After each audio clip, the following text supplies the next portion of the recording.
I think there is not a community of comedy. I think it's like almost an impossible community to rely on for anything. If a community is anything to rely on, there is not a community in comedy. I think, yeah. like you can create community from people you meet in comedy. You can create friendships. You can create found families. But like, I don't think comedy is a community. First I got your voicemail, then I got you. We can meet in person or maybe on Zoom. So tell me what's your genre, tell me what do you do. I'd like to know the things that specifically make you you. Hey, I'm Tim Barnes. You are the genre, and in every episode of this show, I ask a great new guest about whether or not they'll be Conan O'Brien's friend. No. I mean, I ask a great new guest about the first genre that inspired them, the first craft that they pursued, and how they feel about that first pursuit now. And of course, I do that because I believe that those 3 lines of questioning help guide you towards what you'd like to be doing creatively, and most importantly, why. This time around, I'm talking to comedian Tim Platt. Tim Platt is also an actor and a musician, and he's got a great new comedy album out right now through Absolutely Records called Teeth Like Beak. You can find it wherever you listen to music or anything really right now. I'm talking Spotify, Apple Music, Amazon Music, Bandcamp for free. But I'm sure there's a way for you to pay for it as well if you'd like to support an artist, like you should. And it's so funny that pretty soon Absolutely is going to be releasing it as a pressed record, so you can hold it physically in your hands and put it into your physical record player, and then get physical as you listen to it. We talk about a whole lot of things in this podcast, and the first time I can say with confidence, you will want to stick till the end because something really crazy happens.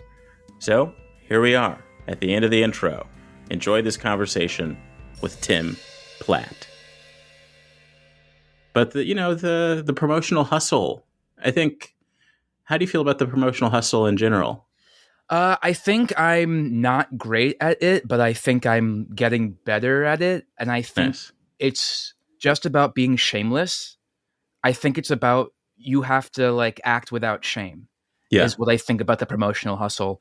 And I think that sucks. And I think that is like anti the point of trying to be creative. Uh-huh. But if I'm not someone who is like investing all my time in social media to create viral content, it's like I have to, when these things come out, I have to like do something is how it feels, you know? Just like screaming louder into a void. And it's you can scream louder, so why not? Well, it feels like in general, what you described, you're doing the bulk of things right. Do you feel that way? Like you aren't, I don't see a ton of TikTok action. I'm not on TikTok really, but of the sort of attempts that could make some hypothetical people cringe a bit. That's great to hear. I think that's probably not true. I think if you are doing any kind of promotion for yourself, there's definitely going to be people who are like, this is annoying to me. Even if you're like, I like this person, I like their comedy, but they are being annoying on the internet right now because people's like ideas of what is annoying on the internet is all fair, I think, pretty much. Yeah, but because it's not intended for the other comedians. That's the part of it, right? Yes. And hopefully you get to a point where you have more followers who aren't fellow comedians. Yes, I think that's true. I also think, frankly, I've done a fair share of like, this is pleasing nobody but myself type of things on the internet that I feel a little like I've done that. Like, let me just yell about this album. Let me just yell about this very small tour. Like, let me yell. Just let me yell, please. Let me yell. God damn it. Well, that's great. I love the album. Thank you. And I want to know how you got. So here's the thing: it always feels slightly magical when we bump into each other at a show. I feel. I don't know if you get that same sensation, but it feels like something else is pulling the strings here. Yeah, I feel like you are somebody who I feel really good about, who I like, and I like your comedy, and I like always like talking to you, and our like paths are not the same. Do you know what I mean? You've got the same name. Yeah. At the moment, we've got the same manager, but our paths are not the same. Maybe that's the key to the friendship. Because I'll bump into you at like a show, or I'll bump into you at like a party, and it's always like, oh yeah, this guy, this is great. Like, all right, like this is all right. I like this. But we're not really. I don't know. I just feel like I feel like when I see you, we're bumping into each other. We're not like Yes. seeing each other in our paths of the day or week or year. Exactly. And one of my favorite moments with you was at one of those joke competitions. Yes. And that was me it's like someone opened a tomb and I crawled out. It's like, I guess I'm a comedian still. Yeah. It was fun to see everybody, but we have to compete to get everybody together like this. But then I heard you tell a joke. I didn't know it was you. I was backstage. I had already done my one joke, and then I was hanging out with people. Then I heard some joke, and it sparked something in me where I was like, that guy, even though Conan wasn't a thing anymore, Conan didn't have his late night show, my thought out loud was that guy someone should get him on Conan. Well, can I tell you, I think it was the Hot Pockets joke. If I think, Yeah, I think it was the Hot Pockets joke. But this was a really special moment for me too, because doing stand up, there's so much affirmation that you need for it, or you have to like affirmation to do this, I think. yeah.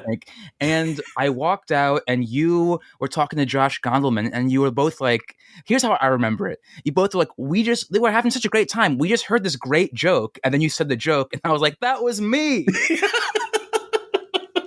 And it's like one of those dreams you have about yourself. Like you're there when it's like the Tom Sawyer watching his funeral type thing.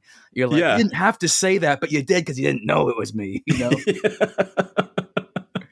That was really fun. I feel like events like that are a nice reminder that there is a community of comedy, because I think there is not a community of comedy. I think it's like almost an impossible community to rely on for anything. If a community is anything to rely on, there is not a community in comedy.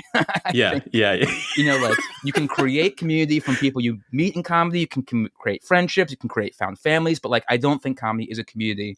But events like the One-Liner Madness, I think that was. Yeah. You just saw so many people who you liked, and you got to see a snippet of them do that thing that you like. And even though it was a competition, I don't know. I didn't get the vibe that anyone was gunning for winning. Yes. So it was just sort of like a celebration of jokes, which felt very fun. Yeah. And so how long have you been doing jokes? I feel like why am I saying it like that? How long have you been a jokester? How long have you been hitting the stages, eliciting laughter from strangers? That's an amazing question. That's... You're the guy who takes any question, good or bad, very seriously. Wow. Well, I was watching TikTok while I was in the bathroom this morning, and there was one of those guys who's doing hey, Trump or Kamala, or are you voting for Trump or voting for Kamala? Just like one of these man in the street things. And he asks that to someone, and they go, "That's a good question," in this really earnest way. I was like, it's not a good question. It's a common question. It's like it's a big question. It's not a good question. I've never thought about that before. Will it be Trump or Kamala? Well, let's go back further than the question of when you first started doing comedy. What's the origins of Platt, your last name? I love that last name. Oh, wow. Because it sounds like a sound at the same time. Yes, but it sounds like splat. It sounds like plop a little bit. It's a little guttural. When I say it, I get back of the throat, Platt. Like Platt, Yeah. It is. So my dad is Jewish, by way of his parents, I think, came from. He grew up in Boston, but then had to move to Philly because his family was involved with the Jewish mob. But that was but Platt is kind of an English name, I know. So I think there was Jews from Poland and Ukraine, I think, by way of England somehow. And my mom is English, but I think Platt is Jewish, English. That's just sort of the vibe I'm getting from every time I peek. It's kind of common. It's kind of a common name. That's what I'm getting the vibe for with this name. But I don't know. Both my family's very isolated from their extended family. We don't got a big Yeah. tree. We don't know what's up. There's a lot of questions we don't have the answers for. That's kind of like the worst version of finding your roots. So here's the vibe I'm getting from. Yeah. Yeah. Yeah. I haven't done research, but I'm seeing you and I'm thinking it, and your name sounds gross to me. Well, here's a better question. What was your original intention with comedy? Was it always like the more straightforward stand up? Was it sketch? Was it improv? Was music involved? No. So I think, I've been doing this. It's 2014. I've been in New York for about 14 years. I sort of moved here after college. I graduated in 2010. I was doing improv in college. And that was really eye-opening to me as a craft. Were you ever an improv person? I know you're from Chicago, so I always assume there's like yeah. Oh, that's you're doing that switcheroo. Okay. I'm from LA, from LA, but I moved with Ian Abramson to Chicago to focus on. So I did a little bit of stand up out there at like weird music open mics and kind of things when I was dabbling with it. They moved out here. I tried improv. I did not necessarily enjoy it, but I took a sketch writing class and I enjoyed that. And then I got into stand up because I was like, I just want the good and the bad of it to be my fault. That's that's very in line with what happened to me. I got very into improv in college. I moved to New York really with, I mean, ultimately it was to be a comedian, but I think at the time I was just like, I want to be a creative. I think it's really what my thought was. I want to be a creative. And so I started doing UCB improv. I did like a bunch of experimental theater with my friend, Peter Mills Weiss, who still does a bunch of really cool theater. And I did Story Pirates, which was like, sketch and improv for kids, taking stories written by kids, turning them into shows for the kids. And so I taught with them and acted with them.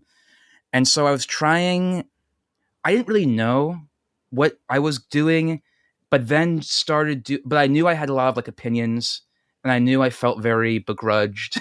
I knew I didn't know, I didn't have any training. And so I felt like I was like with people who had extensive training or had gone to NYU. And so like knew the layout of what comedy was in the city.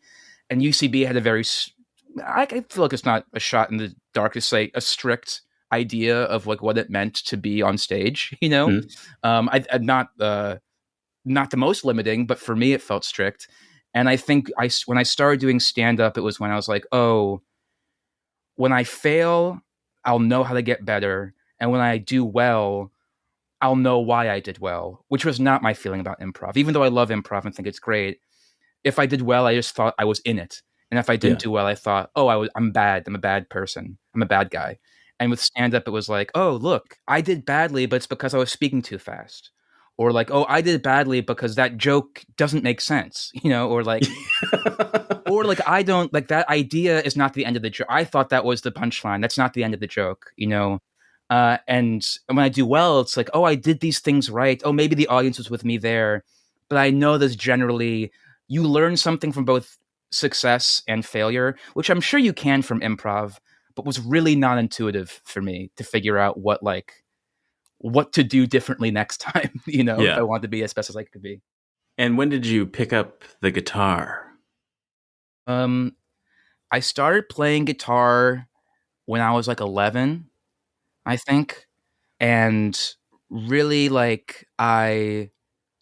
funny. I read your questions in the email about like, what was the first, not your first genre, but what was the first craft you did?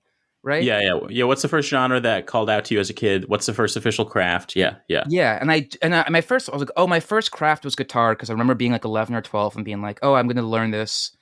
My parents were making me take an instrument. I'll do this, and like, I got very into it. But I wanted to be an act. When I saw Jim Carrey perform The Mask when I was a kid, I was like, oh, I want to be an actor. And then I did like theater camp. And long story short, sorry, I'm going back and back and back. It's like basically I was at this theater camp. We were doing the Rainbow Fish. There was a person who was cast as the octopus who was a camper. The day before the big show, that person was sick, And the counselor was like, I'm going to be the octopus. And I was like, hey, can you not? And can I be the octopus? Because I'm a camper and you're a counselor. Like, Already negotiating. Yeah. And being like, you're a counselor and I'm a camper, so I should get the role. And they were like, no, you're not going to have time to learn it. And I was like, I don't trust this place. And so I stopped acting because I was like, I don't trust people. And what age was this again? Like 8, I think. Like that being the defining feature of a thing an 8-year-old says about themselves. Hey, I'm Tim and I don't trust people. So yeah. I mean, I do think that did teach me something about if I want to get my fix, I can't do it with these people, because they're going to tell me no. So there's something intense to explore within your psyche. Yeah, yeah, there is. But then when I started playing music in like 11 or 12, I love music, I love playing it, but I do think in retrospect it was like, I think I subconsciously knew this is a way to earn being on stage. This is a way to get in front of people. And so like I worked really hard at music. I was very passionate about it. I am still very passionate about it, but like the line between being a professional musician and being a performer, I look back now and I'm like, yeah, I mean, you were working hard and you like it, but you were in it to be in front of people. This was the way to be in front of people, I think. All right. Well, if I were a therapist, there feels like there's a lot to dive into there, but I'm dedicated. I'm dedicated to the format. And it sounds like you're saying that Jim Carrey is the first genre that called out to you as a kid. I do think that Jim Carrey is his own genre. Yeah. And I loved especially The Mask when it came out. But I didn't get fascinated in the sense that I wanted to be Jim Carrey. I was like, how does this exist? How does this like fully formed strange reality of The Mask? How is this happening? And I still watch it to this day. And I have that same lingering question of like, what led to the final product being this, which I love. But how is it even possible? I rewatched it recently too for the first time in many years, and I had a similar feeling of like, what? Because this is pre-superhero movies, but it's kind of a superhero movie. It's a comic book movie. Yeah, it is like at the time I remember thinking Jim Carrey was so grounded as Stanley Ipkiss, but rewatching, I'm like, oh, he's learning how to be what we eventually see in like Eternal Sunshine. Like he's not there yet. He's like, this guy's trying to be something else. But when he comes alive as the Mask, you're like, that's my guy. Yeah. But the fact that it was supported, that people knew that thing would work for a movie, that like, and it's so big. Yeah. It's so big. It's this town where there's one nightclub and if one woman is performing or not performing at that nightclub, it's front page news. Yeah. You remember? And it's that thing where like it takes place in the present day, but it feels like it's like Gotham City in that way, where Gotham City always takes place in the present day, but has elements of the past that somehow fit. Yes. Yeah. So that's when you got the performance bug, seeing Jim Carrey movies. Yeah, I think he specifically in that movie, it was like, oh, you can be a cartoon and a person. Okay, I'm a logical kid. I know I can't be a cartoon, but this guy seems like he is a cartoon. This is interesting to me. I feel like that. Yeah, I mean, I think I've been chasing that for a long time. That I feel like comic strips were big genres for me as a kid. I feel like my parents had a lot of old, Far Sides and Calvin and Hobbes and Bloom County and Doonesbury even, like I feel like those comic strips were very, especially and then in the Sunday paper or in just the daily paper, there'd be comic strips. The fact that there was like a section for being goofy in like the adult section. I was like, this is interesting. All right. Wait, the section was labeled goofy? No. Oh. No, God, no. No, it's just the fact that like in the adult newspaper, there was a section for like being funny. I think it was like similar to The Mask being like, he's a person and a cartoon. That was like, oh, what the? Okay, we can, there's room. there's room here. There's a room here to be an adult in a certain way that felt like I could still be a kid. And it does feel like when I think about the way that you perform, and when I think about seeing the clips of Jim Carrey's stand-up performances and things like that, or like when he was at the finale of the Larry Sanders Show singing, Yeah. That's there such is a genuine level of joy that you seem to have from just like being live in a space making people laugh. And I Yeah. think it stands out because I don't know if I necessarily have that. Interesting. I don't think that's something all comedians have, is that sort of like, I want you all to feel joy right Yeah. now. Yeah. I mean, when you perform stand up, what do you feel like is the core of that fix for you? Honestly, it is just that feeling of like, okay, I feel understood because I got this very specific thing. That's the Mm, laugh. mm, So it's more of a searching. I guess this is an ego thing, maybe, of like being understood, even yeah. if it's something very absurd. It's just like, that's what I'm seeking, I guess. Yes. That's what I'm getting from the laugh.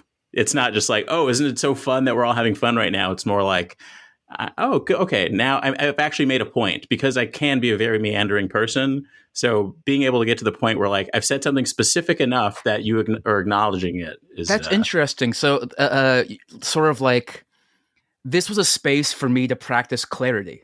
yeah. And the laugh confirms that like I was clear, you know? Yes. That's really cool. I think that's very cool. I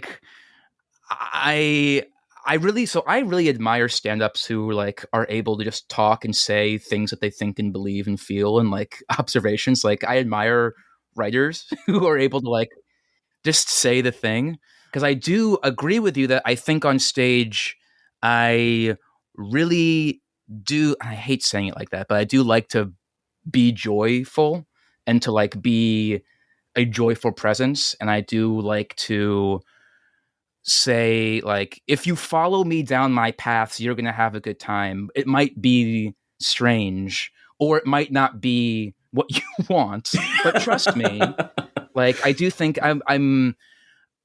obviously I was very Jim Carrey was very influenced by Andy Kaufman, and I first saw Andy Kaufman in Man on the Moon, and that was like and I really loved Andy Kaufman's work and still love a lot of it. And a big thing that I really took from him when I started stand up is that like, if you're going to be strange and evasive, you have to reward the audience for following. You Mm, know, I think like you have to give a reward for having been unclear, you know. You know, like, and I love that. I love being unclear and then being a reward. And I think that can be a joyful thing of like, we don't know what's happening here, but once we all come to it, we've come to it together, you yeah. know. I think that is like a fix that I do like in stand up, where I like the feeling that like you didn't get it before and now you do, or I tested you before and now you do. I mean, it's very how much can I push you for it to come back and it to be, where can I go that you will follow, you know? And I Yeah. don't mean it in a sort of like, I'm not really a political comedian or like really a controversial one, but I do think like, I do like the idea of the strange or the weird or the eerie, and being like, where did we, but see how it was simple the whole time, to see how it was just kind of fun, Yeah. you My know? my favorite part of the album is when seemingly out of nowhere you go, this next song is about my politics. Yeah. Yeah. That's just a fun thing to say. Yeah. Well, doing that, I mean, I feel, because when you say something on stage, people are like, okay, you Yeah. know, and that's very fun to me to lie. It's very fun to lie. I don't know. There's something I like. Yeah, I do think, because I like to be joyful, but I do think that there are times, and especially in stand up, where I like to say a thing that is going to suggest a question mark, you know? Uh, And then I like for the answer to be like, that question mark was never there in the first place. It was something else, you yeah. know? Um, And do you ever get caught up in the absurdity that we're just standing somewhere saying stuff, and somehow that's affecting people? Does it ever seem strange to you, the power of it? no, no. As every now and then, even in the middle of a set, I'll be like, this is crazy. I'm just like saying a series of words to a rhythm and a combination, and it's making people laugh. No, it's so funny. I don't think it's strange. I think it's what I do think is strange is being in front of a crowd. I think it is unnatural for one person to be in front of a crowd. I think that is an unnatural thing, and you can tell it's unnatural because the first time you do it, you're not yourself anymore. You know, Yeah. and the first time you do it, you're saying stuff wrong, and you can feel different, and your words sound different.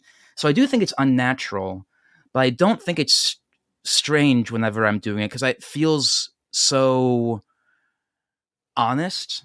I sort of feel like this is the one. Like, finally, you'll let me. You'll let me do this. Finally, you'll let me do this thing that I do all the time. And So what was it about your childhood that it gave you this feeling of like, finally, this feeling of excuse me, sir, since you're a counselor, can you let me do this? Like, where did that come from? I don't know.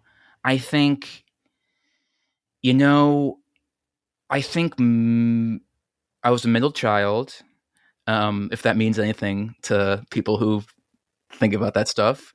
I had friends, but it felt like it was a challenge to get there. You know, I felt like I had a lot of one-on-one friends, and like to have a group.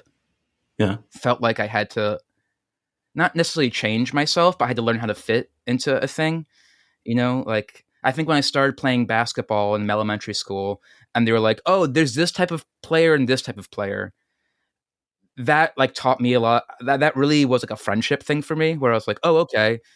Oh, so you need someone who can rebound. Oh, you need someone who can like that guy's really good at shooting, but I'm not. But I can rebound really well, so I'm a part of the team." Like that suddenly I felt like taught me about like, oh, I have to like be of value in some ways. I also think my mom was depressed. And I think just like making her laugh was a priority, you know? And then yet throughout going through school, it felt like I felt like theater was the space where people like me were meant to do stuff.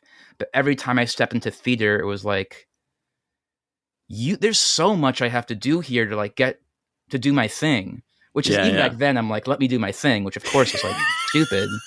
I wish I'd just been more humble and like accepted the craft and learned something. But like, I think like every step of the way, I was like, I want to be creative and I want to be in front of people, but I like don't know how. And then when I get to a space too, it feels like there's all these rules that are counter to what I want to do. And then and then music felt like I could do something. I could like sort of fit little things here and there. But I don't know. And then like finally doing stand up, I think was like, you are in control, so just do it. And then you fail a lot. And that felt so thrilling, you know? Like, oh, I thought I could do this the whole time and I can't. Wow. And do you feel like how often did you go to camp? Does some of that camp energy define the joy that you bring to the stage? I went to some camps. I went to some day camps. I was a counselor at some day camps. I went to a music camp one summer. I went to like a sleepaway camp one summer. I always felt like I went to camps where there were people who had been there their whole lives, and I was there for one summer. Mm-hmm. And there was like a sort of like get in, get out quick. You better make an impression. You like better like be loud enough. So that was piling onto that feeling of like it's really hard to fit in like with a group of friends. Like yes, okay. Yeah. I think even now, I have a lot of great friendships, but I wouldn't call many of them or any of them like a crew. And I think I'm really envious of people who have. I mean, it's harder the older you get, but I think I've always been envious of people who seem to have a crew. You know, in New York, it's very much like there's these waves of Chicago comedians, and they come in, they seem very tight, whether or not they actually are. There's always this feeling of like, oh my god, these people are together, or people coming from different cities, or just like different improv theaters, feeling like there's a crew there. And I do think basketball, band, and improv were like, here's how you can fit in. You know, here's how you can like be part of these things. And then even in every one of those situations, it was like, nah, man, I got a little thing. I got a little thing to do. Don't scroll away. You Are the Genre. We'll be right back after the break. Here we are in the middle of the episode where I remind you that You Are the Genre is an independently produced and listener-supported podcast. If you would like to support what you're hearing right now, there are two ways that would be fantastic. One is the fact that it's actually three ways. You can just leave a nice rating or review right now, wherever you're listening to it. You can subscribe to the newsletter associated to the podcast. You can find a link to that in your show notes or at youarethegenre.com. And if you'd like to support it financially, which would be great in these crazy economic times, you can upgrade to a paid subscription to the You Are the Genre newsletter, which will give you advanced episodes plus other goodies. In addition to trying to get you to pay for a few of my daily coffees, I typically use this break in the middle of the show to talk about something that I've simply been enjoying. And one of those things is the Marvin Gaye album Trouble Man. It was released in 1972 to accompany the film titled Trouble Man, but listening to it now, especially there's an extended version of it full of various cuts of different songs, it strikes me that this album is so ahead of its time. So much of it sounds tonally and instrumentally like something you'd hear today. Not even from a mainstream artist, like someone pretty indie that a young person with an ambiguous race and broccolini hair would tell you about. And of course, as an adult, when Marvin Gaye sings that there are only three things for sure, taxes, death, and trouble, it just hits different from when I used to hear it when my dad would play it when I was a kid. So there you have it. Listen to Trouble Man by Marvin Gaye, maybe watch the movie Trouble Man, and subscribe to the You Are the Genre newsletter. If you're interested in doing that last thing, get all of the information you need at youarethegenre.com. Now, back to the episode. Where were we? So yeah, I feel like we haven't discovered yet the moment in which you started playing guitar comedically, right? Playing music comedically. What triggered that? You said guitar was your first official craft, your first pursuit. Yeah. But when did you start to blend those? I was playing very seriously in high school, in middle school and high school, and I was like in bands and in jazz bands and like learning academic jazz, I guess, adjacent to like high school jam band music. Yeah, everyone's like, well, so-and-so learned this on their own, but here's how you can do it with the... Yeah, it's like, let's learn licks and learn theory and be kind of militant about it, I guess. But then I went to Oberlin College, and Oberlin has a conservatory. And my first year, I was in the college, not the conservatory. I was like practicing to try to get into the conservatory, and I was very outclassed. I was like, and this is kind of like I'm hearing the Harry Potter music in my head. Is that the vibe of like the school? No, I wouldn't say so. I'd say the vibe is more like, I mean, Oberlin has always been, I think, a punchline. I think rightfully so.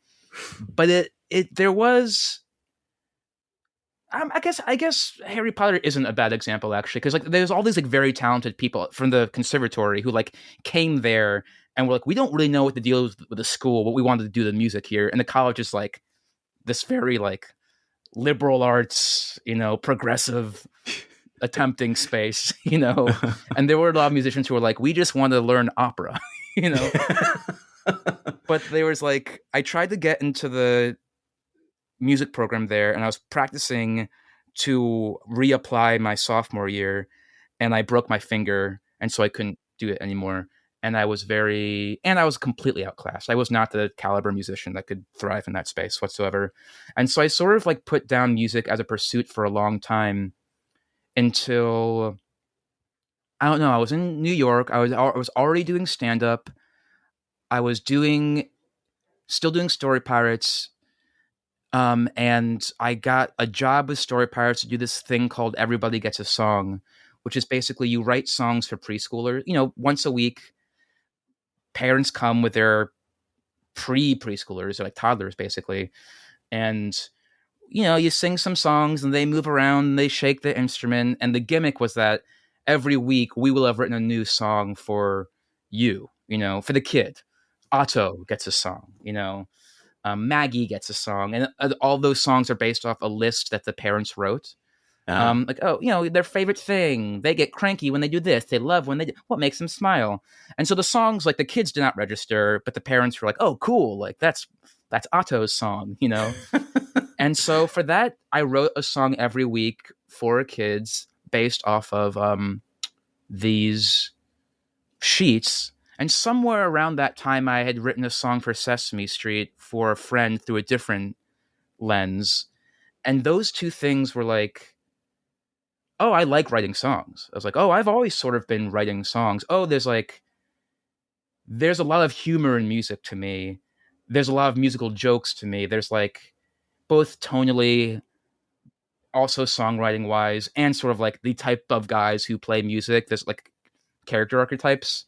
There was Uh-huh. like a lot that it was as a stand-up who was really struggling to find what I did, and like I was trying to be as oblique as Andy Kaufman, but as like electric as Robin Williams, but as like, but also have jokes like and have like the voices of like Maria Bamford, or then have the cool types of strange jokes as a Hedberg, but Yeah. not like nailing any of those, and being like, oh, this I'm like missing something from what I find funny that is something in music. So I slowly started like making these like little joke songs that I would not do at mics, because mics were a horrible place for them. Like sort of wait to be booked for a show that would allow me to bring my guitar, because some you can and some you just shouldn't,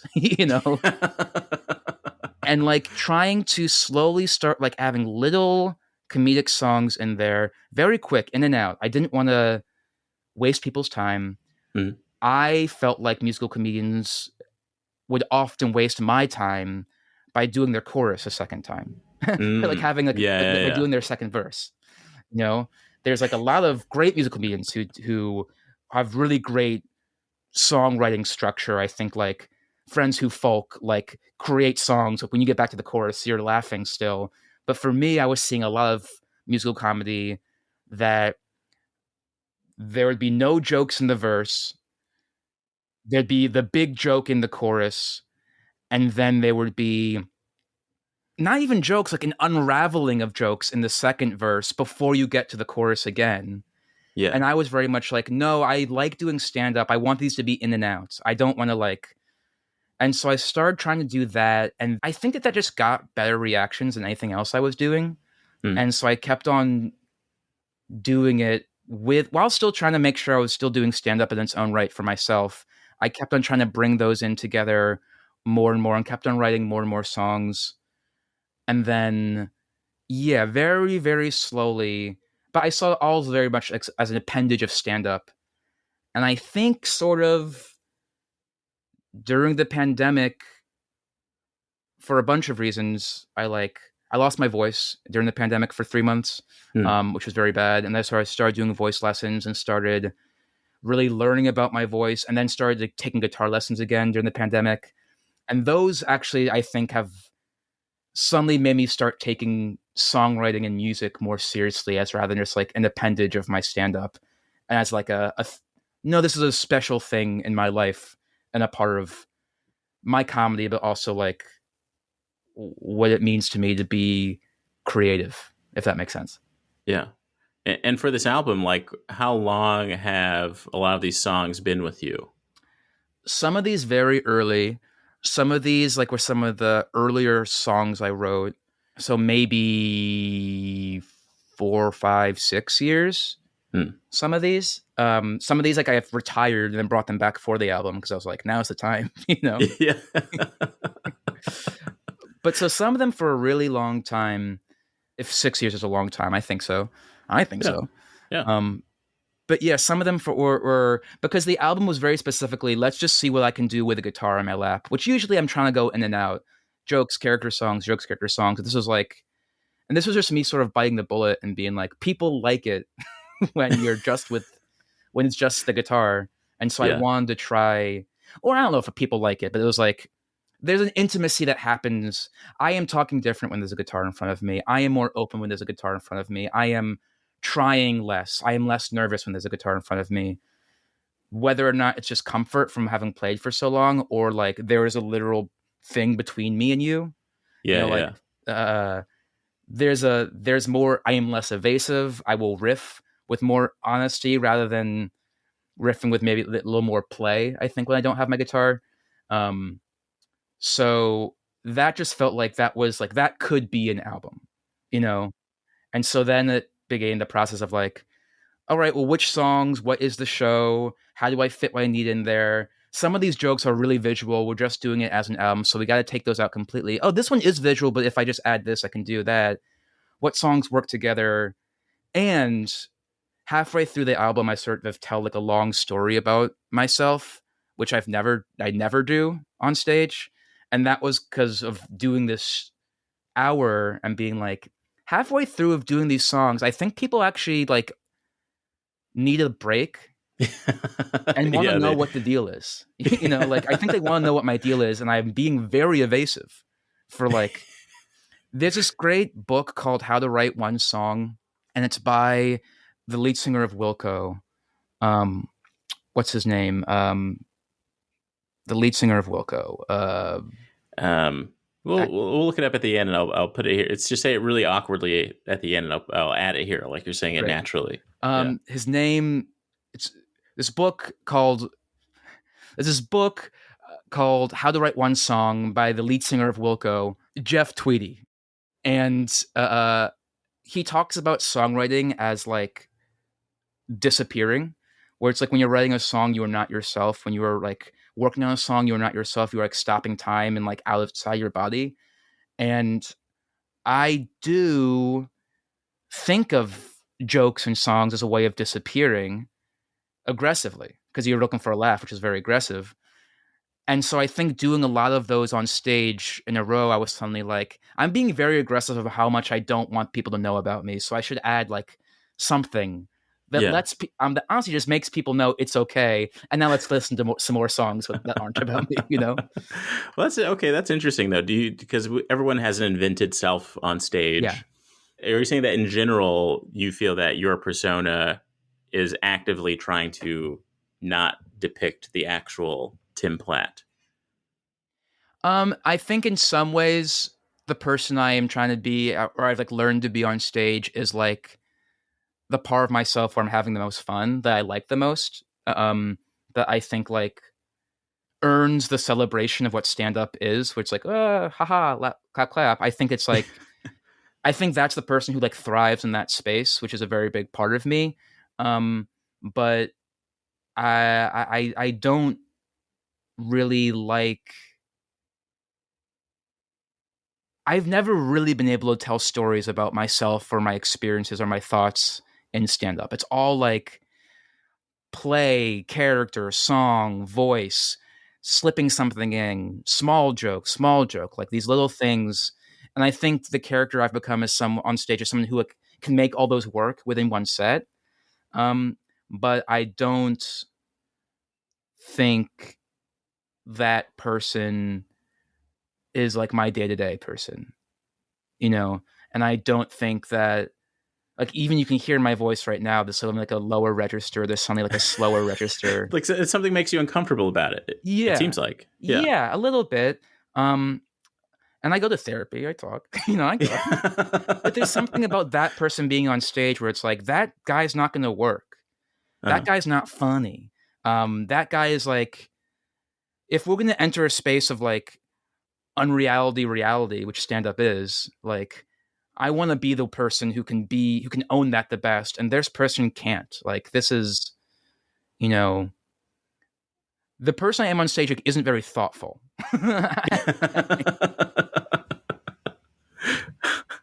Yeah, I guess we can get to the last question, which is what's your feeling about that first craft now? When you were talking about how you felt like you needed this break, and there was a beautiful intimacy to the album where it felt like one of the great albums you listen to where like you can just like zone in on one person's laugh, like you feel like you're in the room. Yeah, like that's the best ones, feel like the people in the audience become characters. Yeah. You can hear Nick Nanny's laugh, you can hear River Ramirez's laugh. Those are the ones that when I like was editing, those were the ones that were very clear to me. And so I feel like I always end up talking about like the modern state of things a bit. Like, how do you feel about the modern state of what's beautiful about this is that it's actually like pressed as a record, but it's also in all the streaming music services and things like that. Yeah. How does it feel to have it out there? Do you feel like it's actually out there? Or like, what did comedy albums mean to you when you were the most impressionable about them? And do you have the feeling that you thought you'd have associated with that now? Yeah, I mean, I would go to bed listening to comedy albums, specifically all the Bill Cosby ones, Uh, and the Carl Reiner, Mel Brooks, 2,000-Year-Old Man. And then like there was like a Margaret Cho album that I forget what it was called now, but those like were the rotation. It was, and I listened to those a lot. Those made me laugh a lot. I would repeat them a lot. I would like, there was something about how childish it felt, but mhm. also how you heard adults react to that. Like, And the and how, mystery of it, the mystery of not having the visual component. yes, Yeah. yes, and being like, what are they doing? And you would hear laughs of like, what's that about? Like, Yeah. there's an energy, and so I feel really, I feel very moved that I'm able to make something that I'm proud of that is like a comedy album, Yeah. that is me, that I feel like is a good representation of what I do, and is like a good timestamp for having done this for a lot of years now and being like, that's a good timestamp of like where I got to in this craft. So I feel really good about it. I'm really proud of it. I'm very hopeful that it's something that people can find and like Yeah. return to. I feel like, you know, I'm not a very well-known comedian. I like have not really, I've had some opportunities to do cool things, but like nothing really that puts me in any kind of like, we play these little games with ourselves of like, oh, who knows me? How do they know me? What's Mm. legitimate about that? Like Yeah. I want the feeling of being legitimized, and feeling of being like affirmed. And I do feel like as an alternative comedian, I feel like there's a lot of like making your own castle and inviting people over. And even if that goes well, there's still a feeling of like, no, well, no one else is going to want this. And just the affirmation of being like, I made something and it's out there and people who want it can find it. That feels really good because I think I've had a lot of like, what am I doing? Why am I doing things this way? This isn't, people don't want this, you know?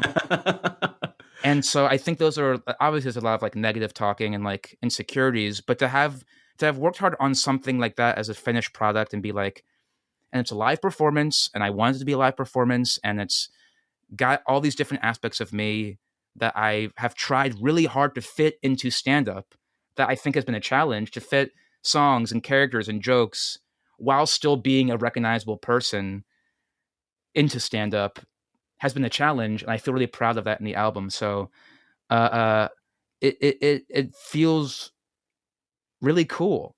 I feel really good about it.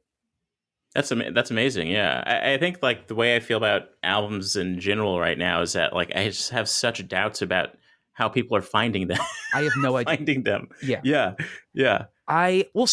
so funnily, it's like I don't know. I think I've been doing this podcast, Rude Tales of Magic, for like many years now, which is like Mm. a Dungeons and Dragons comedy podcast. We also do this show, Odizo Stars of Space, which is more of like a Star Trek pastiche. And I think that just making that for so long, because I agree with you. It was like when I first thought about making the album, I was like, who's gonna find this? What's gonna happen? Like, what a drop in the bucket of culture. But I had this experience of being like, oh, there have been people who have been listening to me in a group, of course, doing a thing for like an hour to an hour and a half, like every few weeks. Like people will listen to that amount of audio at that time. I don't need to think about this being a stand-up album. I need to think about this as being like an hour of audio. And that made things feel like, oh, well, I'm making an hour of audio with my stand-up. And my Yeah. stand-up is this, And so in terms of how it like exists as like a stand-up album, I don't know. In terms of like the state of the genre, I hope people listen to stand-up albums. I mean, like we're seeing this boom of independent specials that are so cool that I Yeah. think are like really great. A lot of people just putting stuff on YouTube, which is awesome. I've loved a lot of stuff that I've seen come out. Um, where like albums exist in that, I really don't understand and don't really Yeah. know. I feel like it's like similar, and even with the the self-produced albums that or specials that you put on YouTube or Vimeo or whatever. I think the dividing line for me is that I feel like there's more impact back when you were, burning your own DVD of your self-produced stand-up special. Yeah. Something about that is so much different than a link to a video. Yes. Yeah, there's an actual physical exchange. And I Yes. feel like with the pressed physical version of your album, the dream I have this dream for you Thank you. is Steve Martin wandering to a record store and picking it up. Yeah. I mean, that is so. So just to be for full transparency, right now it's just a digital copy. We are working on making a vinyl release. Like it's gonna be, but it's such a long process to do that we're like, we can't wait to tie these two things together. So we're like, it's a digital copy now on all platforms. And the vinyl is something we're working on making. But absolutely, is really passionate about making sure there's physical copies for like reasons like that, where it's like we want these things to be treasured. We want them to be discovered. And it's the idea of somebody like Steve Martin, who is an inspiration to me and someone who I've loved for a long time, and I've met once, like listening to that and feeling like, oh, he may never see me perform, but if he hears this album, I can confidently say he will. I think he could see something in it that is like he would like. I should hope. Yeah, you know, like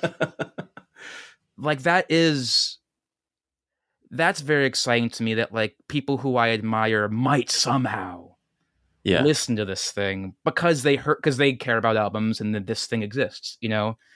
Rather than this feeling that I feel like I have had, and I'm sure you've had too, which is like, I gotta do my thing loudly so someone will pick me up and put me in a thing, and that's the way you'll see me. And then they'll come to the other stuff I do loudly. It's like it's insane. It's like not true. But to feel like this is a thing, that people can come to and never think of me again, but still engage with is like, cool.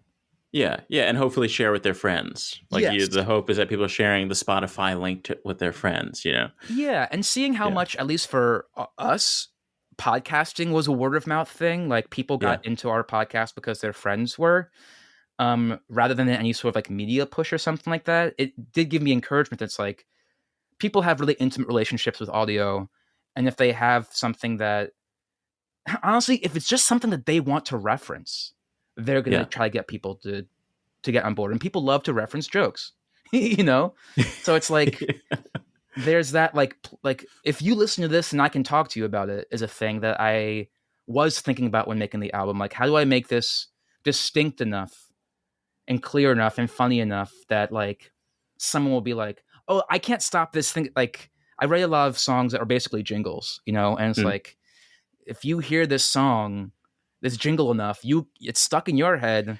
You gotta show this to someone because you honestly won't go crazy. You have a song that ends with the Nationwide jingle, and then it kept popping up in my head. I was like, is he like at the end of the bulk of the songs, like, is he gonna do it again? That got stuck in my head.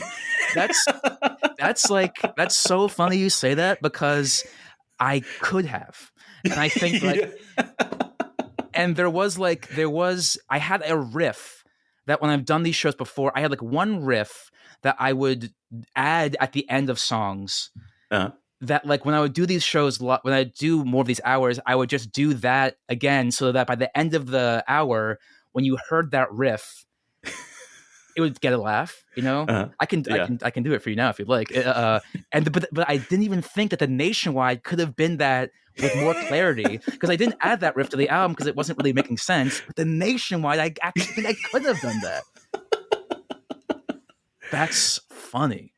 And I bet like when you're writing those songs for the specific kids and everything, that's such amazing training. But do you think that there's some similarity between like the logic of a jingle and the logic of a joke? Yeah. I also think like kids songs I think are great. I love kids music. I've written a lot of kids music and I've listened to a lot of kids music as a kid and as an adult. I just like there's like a musical theater storytelling aspect of it. Sometimes that storytelling is based on like learning a lesson, but it's often or like explaining an idea. Like some of the Bob Duro is a jazz musician who wrote a lot of the Schoolhouse Rock songs. And it's so funny. Well, you'll see him be like, let me take the premise. So he's got this song about, I think it's about 12. I think he's trying to explain 12. And this, and so the premise of the song 3 is 3 is a magic number. Yeah. It takes 3 legs to make a table stand. It takes 3, 3 Trinity triangle. Mm. 3 is a magic number. Look at all these 3s you see in your life. That makes sense. His idea for 12 is if there were an alien race that had 6 fingers on each hand instead of 5, well, they might use the number 12 the way you and I use the number 10. It's like completely oblique, but Yeah. let's take that. That's the in to the idea. We need an Yeah. in, and then let's use that song to explain that in. For a kid song, you're like, we need an in conceptually, and that in better be catchy because you better Yeah. be able to sing that in, and then let's explore it. And a joke, I think, is a similar thing where it's like, how can I grab you for a second? How can I grab you in a way that, like, hopefully you will remember, like, that you can repeat? And then how do I explore this enough that it was more than just the grab? Like, and I think all of those, it's all about attention and reward. Like, how do I keep your attention? How do I get your attention? How do I keep it? And how do I reward you for having paid attention? I think about that a lot when I think of stand-up. And I think of, like, and so everything I do in stand-up, music, music, which is something I do through stand-up, I think of music that way too. Have I gotten it? Have I gotten your attention this way? Okay, like, can we... And sometimes that's enough. It's like, isn't it funny I got your attention like that? Okay, goodbye, next song. And sometimes it's like, now that I've gotten you in, let's see how long I can take. Let's see how much longer that will have happened. Let's see how much longer you can, I know, handle this idea is a ridiculous way to put it. It's sort of, And I guess, I don't know if there even is anything for you to say for this final question, but like, what is your feeling when you think about, how do you feel about that first pursuit of learning to play the guitar now? I feel really grateful that music is in my life. And I feel really grateful that music is something that I can participate in my way. And I think from the moment I started playing guitar, I was trying to be whoever I thought was the coolest musician at the time. Like, I thought, oh, I'm trying to be the guitarist from A Perfect Circle or the guitarist from Tool or or Billy Corgan or Trey Anastasio or Wes Montgomery and Kenny Burrell or like a guy who plays music, Yeah. And I think, or Bob Dylan, and I think I'm really grateful. And so that's why I sort of connected to acting. I was like, oh, this is a role for me to play. I could do this and be cool. I can be Tom York,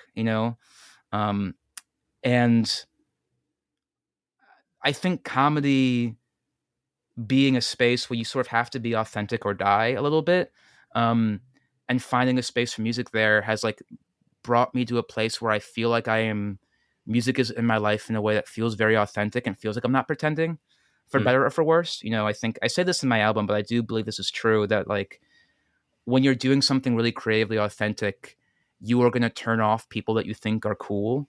And you are also even going to turn off your own ideas of cool, I think. But if it's authentic, you know what it is.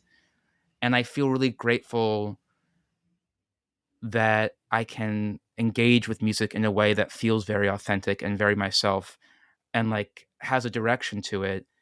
And I think of starting to play was for all these other reasons, that like finding this feels very special to me and very like, I don't know. I was teaching my friend River Ramirez. I was giving them guitar lessons during the pandemic.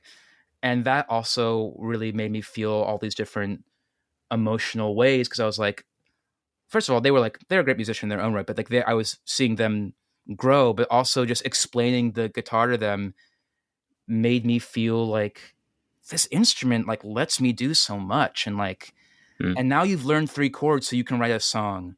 And now you've learned 3 chords so you can learn other people's songs. It's like people make fun of guitar and the acoustic guitar for all the right reasons. But I do think and the ukulele for similar reasons too. But it's like these are instruments that, like, if you learn the smallest amount of it, suddenly you are participating in doing and playing music, like in a way that you can't really with other instruments. Maybe piano, but you can start writing songs and you start playing songs that you listen to. And I think that I think the older I get and the more I play music, the more that is something I think is a very special thing. And that, like, well, of course, there's a lot to make fun of for guitarists. You know, I've like often opened sets with a guitar being like, I know like a white man with a guitar on stage is considered an act of violence. So like, let's get this out of the way. Like I feel very much that everyone should learn guitar. I think that like that is I don't know, it's like the smallest, it's like the simplest thing you can do to suddenly participate in this really big expansive thing, which is music and performance. I don't know. Can you hear me right now? Yes. I cannot hear you for some reason, but I see the waves moving. Oh. So just like, it seems like you said something very important. So I will learn that in... Wow, that's amazing. That's I will learn that. Let's continue it this way, because I really can't hear you right now. I will learn what you said at the end in post. But this has been a great conversation. And, you know, you could be saying anything right now, so feel free to. Huh. This is an interesting opportunity for me. But you know, you talked about how having the guitar brought this sort of intimacy, and so I keep having this image of someone going on stage to perform for like a half hour, an hour, holding a guitar but never using it. Yeah. And before we go, I hope I see your waves moving. Yeah. You should look up the name of the lead singer of Wilco so I can add that in. Yes. Wilco lead singer.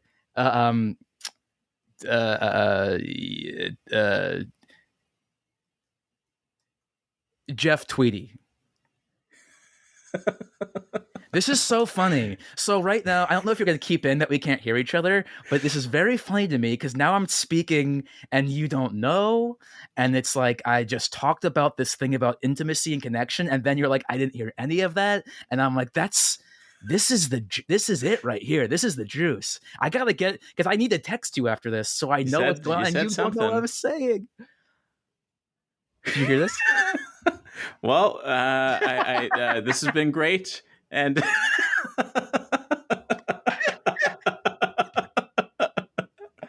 this is so real. Wow. I can't wait to bump into you at another random comedy show. Thanks for having me. I appreciate it. Big thanks to Tim Platt for joining me on the podcast. For more information about him and his album Teeth Like Beak, visit timplattcomedy.com. That's Platt with 2 T's. Freddie Nunez created and sings the You Are the Genre theme song, and Adam Smith produced it. Next episode, comedian, podcaster, and podcast producer Anita Flores joins me on the podcast. But you can listen to that a week ahead of the normies if you become a paid subscriber to my newsletter. This is Tim Barnes signing off with your weekly reminder that you, yes you, are the genre. First I got your voicemail, then I got you. We can meet in person or maybe on Zoom. So tell me what's your genre, tell me what do you do? I'd like to know the things that specifically make